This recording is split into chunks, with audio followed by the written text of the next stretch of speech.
राम जय राम जय जय राम।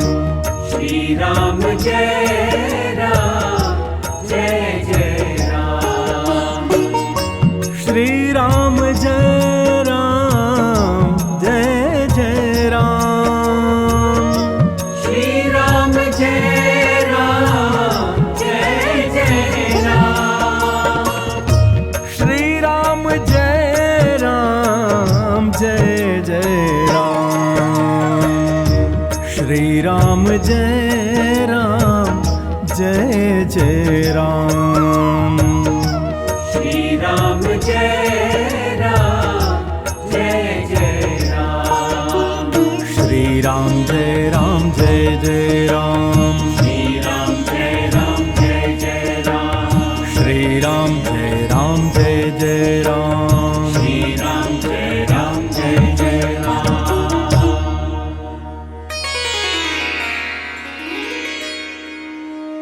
श्री सीतारामचंद्राभ्याम नमः। श्रीमद्वाल्मीकि रामायणम अयोध्याकांडम अष्टसप्ततितमः सर्गः। शत्रुघ्न का रोष, उनका कुब्जा को घसीटना और भरत जी के कहने से उसे मूर्छित अवस्था में छोड़ देना। प्रभु प्रेमियों, इस प्रसंग को भाव और श्रद्धा से श्रवण कीजिए। जय सिया राम।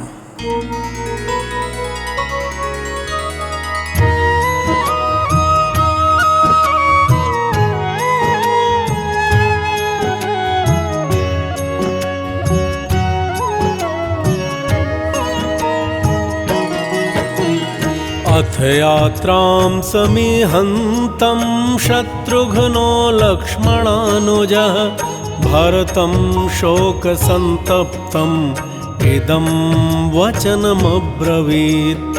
गतिर्यः सर्वभूतानां दुःखे किं पुनरात्मनः स रामः सत्त्वसम्पन्नः स्त्रिया प्रव्राजितो वनम्।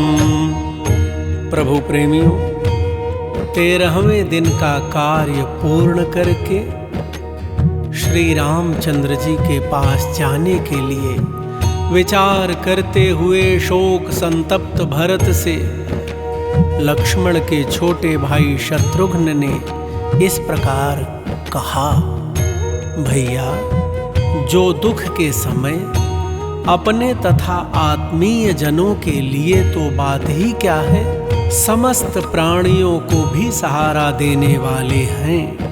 वे सत्व गुण संपन्न श्री राम एक स्त्री के द्वारा वन में भेज दिए गए। यह कितने खेद की बात है। बलवान वीर्य संपन्नो लक्ष्मणो नामयोऽप्यसौ किं न मोचयते रामं कृत्वापि पितृनिग्रहं। पूर्वमेव तु विग्राह्यः समवेक्ष्य नयानयौ उत्पत्थं यः समारूढो नार्या राजा वशं गतः। प्रभु प्रेमी, शत्रुघ्न जी ने भरत जी से कहा, वे जो बल और पराक्रम से संपन्न लक्ष्मण नामधारी शूरवीर हैं, उन्होंने भी कुछ नहीं किया। मैं पूछता हूं कि उन्होंने पिता को कैद करके भी श्री राम को इस संकट से क्यों नहीं छुड़ाया। जब राजा एक नारी के वश में होकर बुरे मार्ग पर आरूढ़ हो चुके थे, तब न्याय और अन्याय का विचार करके उन्हें पहले ही कैद कर लेना चाहिए था।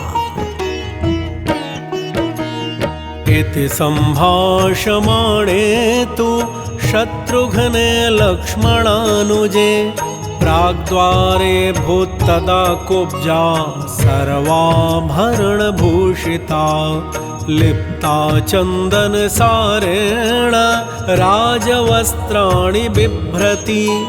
विविधं विविधैस्तैस्तैः भूषणैश्च विभूषिता। प्रभु प्रेमियों, लक्ष्मण के छोटे भाई शत्रुघ्न जब इस प्रकार रोष में भरकर बोल रहे थे, उसी समय कुब्जा समस्त आभूषणों से विभूषित हो उस राजभवन के पूर्व द्वार पर आकर खड़ी हो गई। उसके अंगों में उत्तमोत्तम चंदन का लेप लगा हुआ था तथा वह राजरानियों के पहनने योग्य विविध वस्त्र धारण करके भांति भांति के आभूषणों से सज धज कर वहां आई थी। मेखलादामभिश्चैत्रैः अन्यैश्च वरभूषणैः बभासे बहुभिर्बद्धा रज्जुबद्धेव वानरी। तां समीक्ष्य तदा द्वास्थो भृशं पापस्य कारिणीं गृहीत्वा करुणं कुब्जां शत्रुघ्नाय निवेदयत्। प्रभु प्रेमियों, कुब्जा करधनी की विचित्र लड़ियों तथा अन्य बहुसंख्यक सुंदर अलंकारों से अलंकृत हो बहुत सी रस्सियों में बंधी हुई वानरी के समान जान पड़ती थी। वही सारी बुराइयों की जड़ थी, वही श्री राम के वनवास रूपी पाप का मूल कारण थी।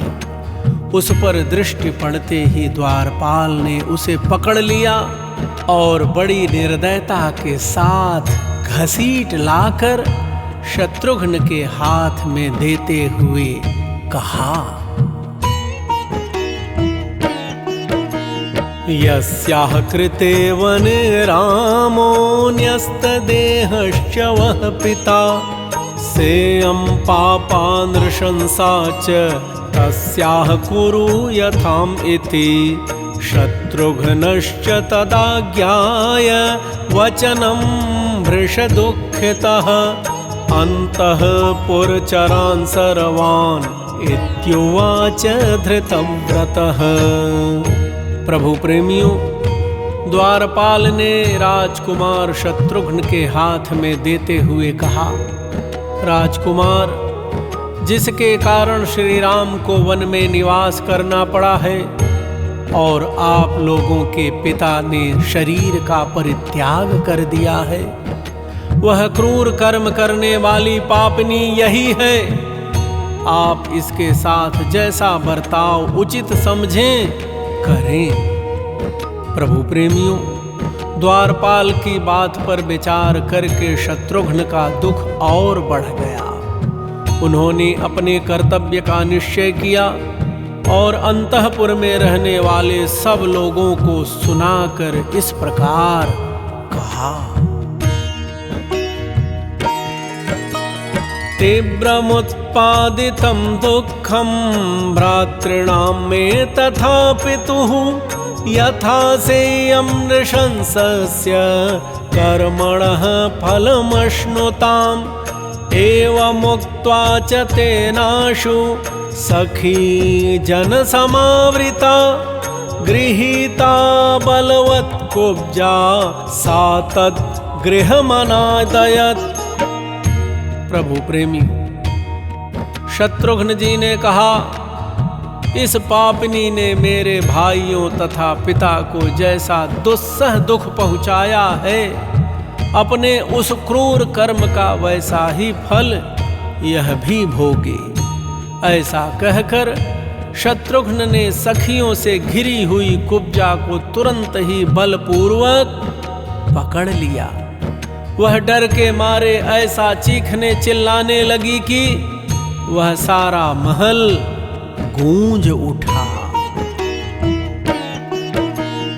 ततः सुभृश संतप्तः तस्याः सर्वः सखी जनः क्रुद्धमाज्ञाय शत्रुघ्नं व्यपलायत सर्वशः अमन्त्रयत् कृत्स्नश्च तस्याः सर्वः सखी जनः यथायं समुपक्रांतो निःशेषम न करिष्यति।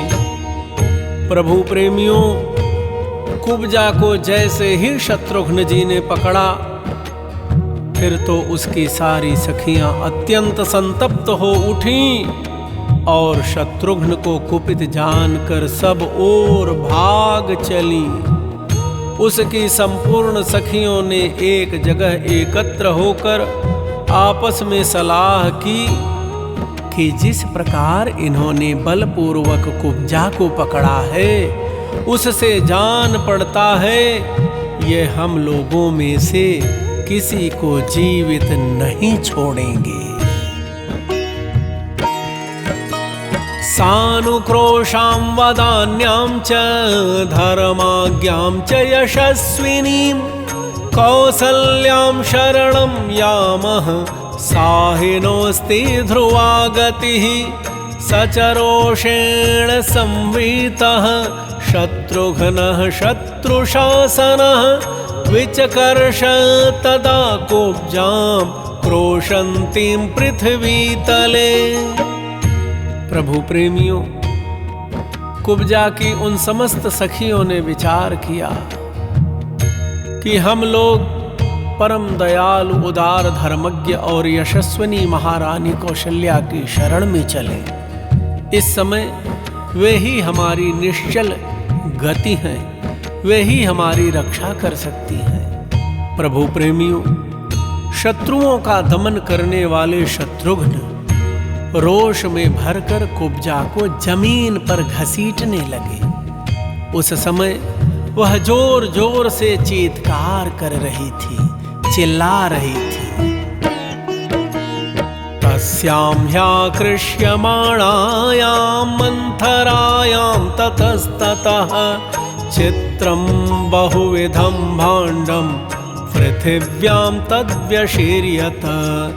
तेन भाण्डेन विस्तीर्णं श्रीमद्राजनिवेशनम् अशोभत तदा भूयः शारदं गगनं यथा। भक्तजनों, जब मंथरा घसीटी जा रही थी, उस समय उसके नाना प्रकार के विचित्र आभूषण टूट टूट कर पृथ्वी पर इधर उधर बिखरे जाते थे। आभूषणों के उन टुकड़ों से वह शोभाशाली विशाल राजभवन नक्षत्रमालाओं से अलंकृत शरत काल के आकाश की भांति अधिक सुशोभित हो रहा था।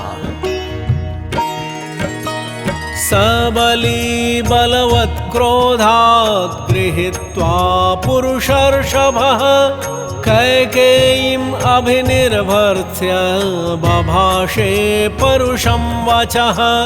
तैर्वाक्यैः परुषैर्दुःखैः कैकेयी भृशदुःखिता शत्रुघ्न भयसंत्रस्ता पुत्रं शरणमागता।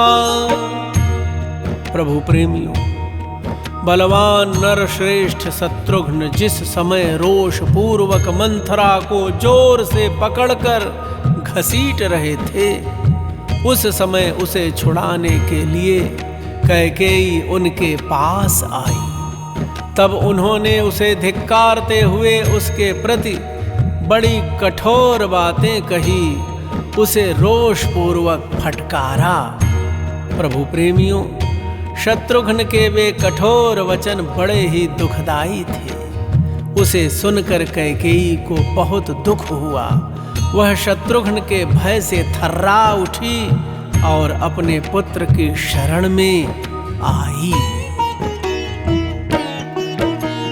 तं प्रेक्ष्य भरतः क्रुद्धं शत्रुघ्नम् इदमब्रवीत्। अवध्याः सर्वभूतानां प्रमदाः क्षम्यताम् इति। हन्यामहमिमां पापां कैकेयीं दुष्टचारिणीं।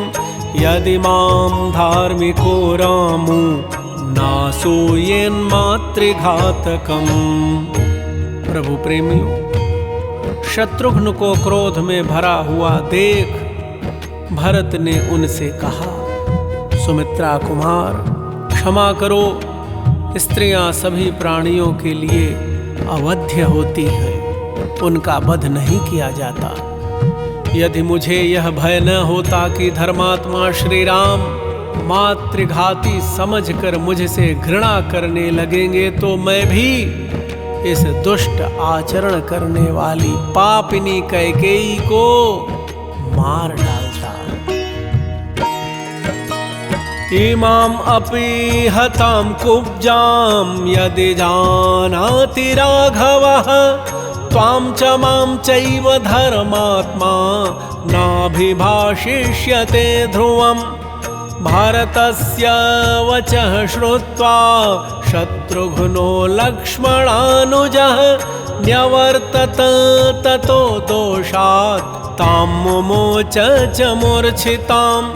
सा पादमूले कैकेय्या मंथरा निपपातः निःश्वसन्ति सुदुःखार्ता कृपणं विललापः। प्रभु प्रेमियों, भरत जी ने कहा, धर्मात्मा श्री रघुनाथ जी तो इस कुब्जा के भी मारे जाने का समाचार यदि जान ले तो वे निश्चय ही तुमसे और मुझसे बोलना भी छोड़ देंगे। भक्तजनों, भरत जी की यह बात सुनकर लक्ष्मण के छोटे भाई शत्रुघ्न मंथरा के वध रूपी दोष से निवृत्त हो गए और उसे मूर्छित अवस्था में ही छोड़ दिया। मंथरा कैकेयी के चरणों में गिर पड़ी और लंबी सांस खींचती हुई अत्यंत दुख से आर्त हो करुण विलाप करने लगी।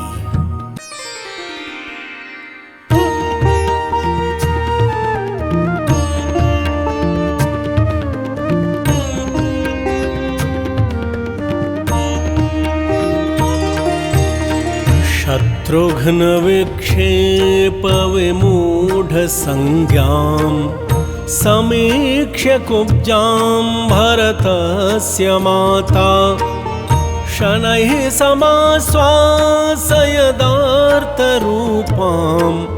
क्रौञ्चीं विलग्नां इव वीक्षमाणाम्। प्रभु प्रेमियों, शत्रुघ्न के पटकने और घसीटने से आर्त एवं अचेत हुई कुब्जा को देखकर भरत की माता कैकेयी धीरे धीरे उसे आश्वासन देने लगी, होश में लाने की चेष्टा करने लगी। उस समय कुब्जा पिंजड़े में बंधी हुई क्रौंची की भांति कातर दृष्टि से उसकी अर्थात कैकेयी की ओर देख रही थी। इत्यार्षे श्रीमद् रामायणे वाल्मीकिये आदिकाव्ये अयोध्याकाण्डे 8सप्ततितमः सर्गः। इस प्रकार श्री वाल्मीकि निर्मित आर्ष रामायण आदि काव्य के अयोध्या कांड में 78वां सर्ग पूरा हुआ। पूरे संसार में प्रभु श्री राम जी के नूतन भवन के लोकार्पण की धूम मची है। चारों ओर खुशियां छाई हैं। भगवान अपने भवन में विराजें और सारे संसार में अयोध्या धाम की गूंज हो, यही प्रभु से प्रार्थना है। क्योंकि अयोध्या के ही लिए कहा गया कि राम राज में दैहिक दैविक भौतिक तापा राम राज का हो नहीं व्यापा। तो हम राम वर्ष मना रहे हैं, राम राज की कल्पना कर रहे हैं। राम राज में किसी भी प्राणी को कोई कष्ट नहीं हुआ। वह दिन देखने का समय अब आ गया है। समस्त संसार को मंगल कामनाएं। आप सभी प्रभु प्रेमियों को प्रेम प्रकाश दुबे का सादर जय सिया राम। श्री राम जय राम जय जय राम श्री राम जय राम जय जय राम श्री राम जय राम जय जय राम श्री राम जय राम जय जय राम श्री राम जय राम जय जय राम श्री राम जय राम जय जय राम श्री राम जय राम जय जय राम श्री राम जय राम जय जय राम श्री राम जय राम जय जय राम श्री राम जय राम जय जय राम श्री राम जय राम जय जय राम श्री राम जय राम जय जय राम श्री राम जय राम जय जय राम श्री राम जय राम जय जय राम श्री राम जय राम जय जय राम श्री राम जय राम जय जय